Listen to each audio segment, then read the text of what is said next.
जरा सोचो, एक औरत जो कुछ भी बोल और सुन नहीं पाती थी, वो अपने घर के अंदर एक खतरनाक चोर के साथ फंस गई। इस कहानी की शुरुआत होती है एलिस नाम की एक लेडी को दिखाते हुए, जो जंगलों के एकदम बीचों बीच अपने एक छोटा सा घर बनाकर रहा करती थी। एलिस तो बचपन से ही ना कुछ बोल पाती और ना ही सुन पाते, लेकिन उसे साइन लैंग्वेज बहुत अच्छे से आती है, जिससे कि वो लोगों की बात समझ जाती। लेकिन इन सारी चीजों के बावजूद एलिस एक बहुत ही अच्छी राइटर है। उसने तो कई सारी ऐसी हॉरर स्टोरीज और ऐसी कथाएं लिखी थी जो लोगों को बहुत ही ज्यादा पसंद होती है। एलिस के पूरे दिन का रूटीन सेम ही होता था। वो सुबह उठकर सबसे पहले अपनी कैट को खाना देती और फिर अपने लिए खाना बनाने चली जाती। घर का सारा काम खत्म करके वो बैठ जाती अपनी कहानी लिखने के लिए। एलिस के पास काफी अच्छा दिमाग होता है। वो हर एक कहानी के स्टार्टिंग और एंडिंग की कई सारे ऑप्शन चूज करती और फिर उनमें से सबसे बेस्ट वाली कहानी को ही अपने बुक में इंक्लूड करती। और यही रीजन होता है जिससे कि सारी ऑडियंस उसकी कहानी को इतना ज्यादा पसंद करते थे।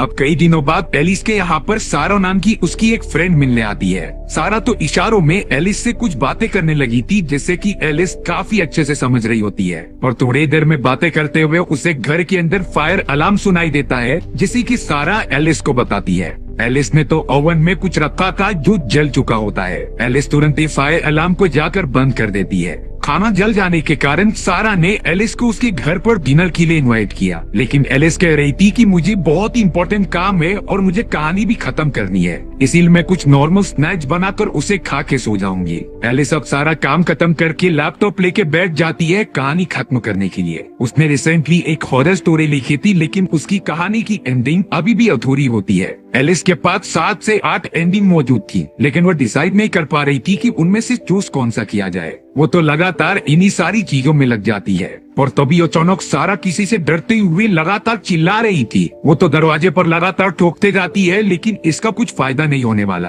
क्योंकि एलिस तो बिल्कुल भी सुन नहीं सकती थी। तभी अचानक सारा के पीछे से एक साइको किलर आदमी, जिसने की मास्क पहना हुआ था, वो सारा को आकर मारने लगता है। मास्क वाला आदमी तो पूरी तरीके से पागल था। जानबूझकर वो सारा के पेट में चाकू घुसाता ही जा रहा होता है। सारा के चिल्लाने की आवाज भी एलिस तक पहुंच नहीं रही थी, क्योंकि उसके कानपुर में हड़ताल जो होती है वो किसी की बात नहीं सुनने वाले। ये बात उस मास्क मैन को पता चल जाती है कि एलिस कुछ भी सुन नहीं सकती, इसीलिए अब वो सबसे पहले सारा की जान लेता है और उसकी डेड बॉडी को जाकर छुपा देता है। वो मास्क मैन बड़ी चालाकी से घर के अंदर घुस गया था, लेकिन पता नहीं क्यों वो डायरेक्टली एलिस पर हमला नहीं करता। उसने तो सबसे पहले एलिस का मोबाइल चुराया और उसे घर के अंदर लेकर चला गया। एलिस यहाँ पर अपनी एक दोस्त से कुछ बातें कर रही होती है। तभी उसकी दोस्त कह रही थी कि मैंने तुम्हारे पीछे किसी को देखा है। एलिस इशारों में कह रही होती है कि यहाँ पर तो मेरे अलावा और कोई नहीं है, शायद ये मेरी कैट होगी जिसे कि मैंने सुबह से खाना नहीं दिया था। एलिस जैसे ही अपने फ्रेंड को कॉल रखती है, तभी उसने देखा कि मोबाइल से कोई उसी की फोटो लेकर लैपटॉप पे सेंड कर रहा है। ये जानकर एलिस तुरंत ही शॉक हो गई कि मेरे अलावा इस कमरे में आखिर है कौन। वो खड़े होकर चारों तरफ देखने लग जाती है।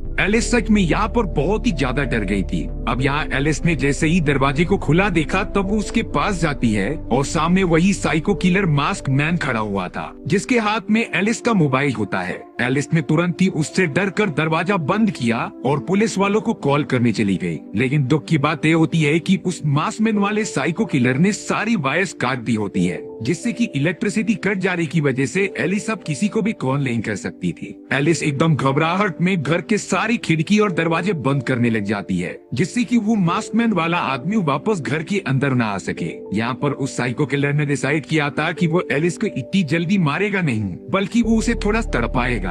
एलिस को कुछ समझ में नहीं आ रहा था कि वो उस मास्कमैन से बचने के लिए क्या करे।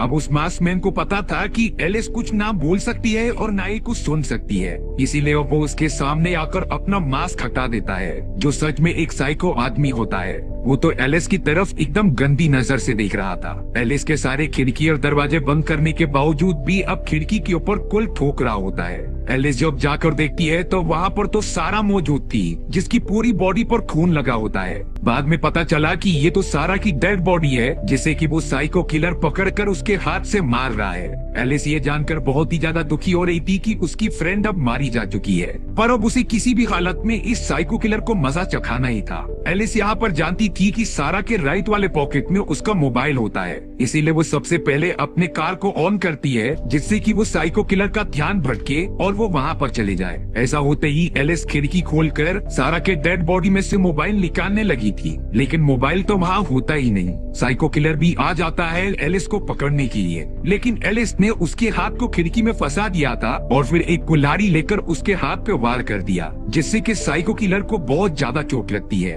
और आज पहली बार उसे दर्द का एहसास हुआ जिस तरीके से वो दूसरों को मारता है। अब एलिस किसी भी हालत में यहाँ से बाहर निकलने की कोशिश कर रही थी। इसके लिए वो घर के छत पर चली जाती है और उस साइको किलर को डिस्ट्रैक्ट करने की कोशिश करने लगती है, लेकिन साइको किलर के पास एक बो एंड एरो था जिसकी मदद से वो लगातार एलिस की पैर पर हमला कर देता है। एलिस पूरी तरीके से घायल हो चुकी थी, लेकिन उसने एरो उठाई और खुद ही साइको किलर पर वार कर दिया, जो उसके हाथ पर जाकर लगती है और फिर मौका देखकर एलिस ने वो बो एंड एरो ले लिया था। एलिस तुरंत ही अपने घर के अंदर चली गई थी, जिससे कि साइको किलर उसे पकड़ नहीं पाता। पर अब साइको किलर और भी ज्यादा खतरनाक और एग्रेसिव हो चुका था।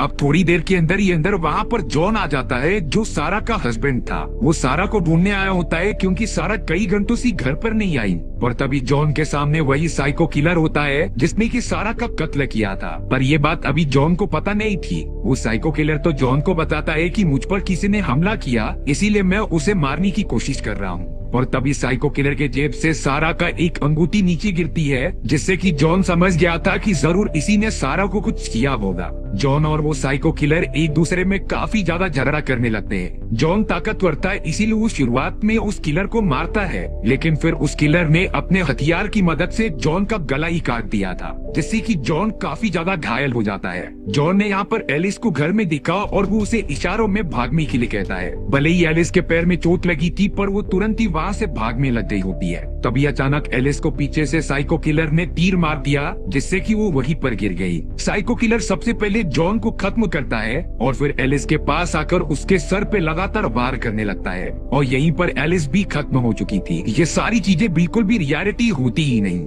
दरअसल एलिस अभी भी अपने घर में मौजूद थी, जो इस बारे में सोच रही होती है कि वो बाहर जाएगी तो क्या होगा। पर सच्चाई तो ये थी कि साइको किलर ने जॉन को खत्म कर दिया होता है, जो उसकी डेड बॉडी के पास बैठकर स्मोक कर रहा था। एलिस पूरी तरीके से कंफ्यूज हो चुकी थी कि वो इस सिचुएशन में क्या करे। वो तो अपने ही दिमाग में अजीब तरीके की एंडिंग्स बनाने लगी थी, जिस तरीके से वो कहानियों में बनाती है। अब तो साइको किलर ने एलिस को ज्यादा टॉर्चर करने के लिए उसकी एक कैट को पकड़ लिया और उसे जान से मारने लगा। पर तभी एलिस बो एंड एरो लेकर डायरेक्टली साइको किलर की कंधी पर वार कर देती है। यहाँ से वो साइको किलर काफी ज्यादा गुस्से में हो गया था। वो तुरंत ही एलिस के पास जाता है और उसके हाथों को दरवाजे में फंसाकर मार मार कर उसे पूरा का पूरा तोड़ देता है। हालांकि एलिस ने वो दरवाजा बंद कर दिया था, पर अब एलिस के अंदर पता नहीं कैसी हिम्मत आ गई और वो इशारों में साइको किलर को कहती है कि अगर तुम में हिम्मत है तो मुझे मार कर दिखाओ। ये बात उस साइको किलर ने अपनी ईगो पर ले ली। वो तुरंत ही ऐसे हथियार ढूंढने लगता है जिससे कि वो दरवाजा तोड़ सके, और अब वो लगातार तोड़कर एलिस को जान से मारना चाहता था। एलिस ने तुरंत ही जाकर अपनी आधी अधूरी कहानी पूरी की, जिसमें कि वो अपने और उस साइको किलर के बारे में लिखती है, साइको किलर के बारे में लिखती है जो जल्दी एलिस को खत्म करने वाला है। एलिस कहानी खत्म करके अपने वॉशरूम में चली गई थी और लगातार उस किलर का इंतजार करने लगी होती है, पर वो किलर दरवाजे से ना आते हुए खिड़की से आ जाता है और एलिस के ठीक पीछे उसे मारने ही वाला होता है। पर तभी एलिस ने साइको किलर के सांस लेने की वाइब्रेशन को महसूस कर लिया था। जब तक वो साइको किलर हमला करता है, एलिस ने मुड़कर उसी ही मार दिया होता है, पर वो किलर अभी भी मरा नहीं होता। एलिस तो अब घर के दूसरे कोने में जाकर छुप जाती है, पर वो किलर लगातार उसका पीछा करते ही जा रहा था। जैसे ही किलर एलिस के पास आया, उसने किलर की आंखों में कॉकरोच मारने वाला स्प्रे मार दिया होता है और वो लगातार जितना चोट देना चाहे उसे देते जा रही थी। पर वो किलर इतनी जल्दी आसानी से हार नहीं मानता। वो तो अब एलिस के एकदम ऊपर चढ़ गया था और उसका गला दबाने लगा था। एलिस ने यहाँ पर अपना अंत एक्सेप्ट कर लिया होता है। उसे लग रहा था कि यही उसका आखिरी मोमेंट है। वो अंत में अपनी मरी हुई मॉम और अपनी बहन को याद करती है, जो उसकी आखिरी फैमिली बची हुई थी। और तभी एलिस के हाथ में गलती से एक वाइन ओपनर आ जाता है, जिसकी मदद से वो उस साइको किलर की गले में मार देती है।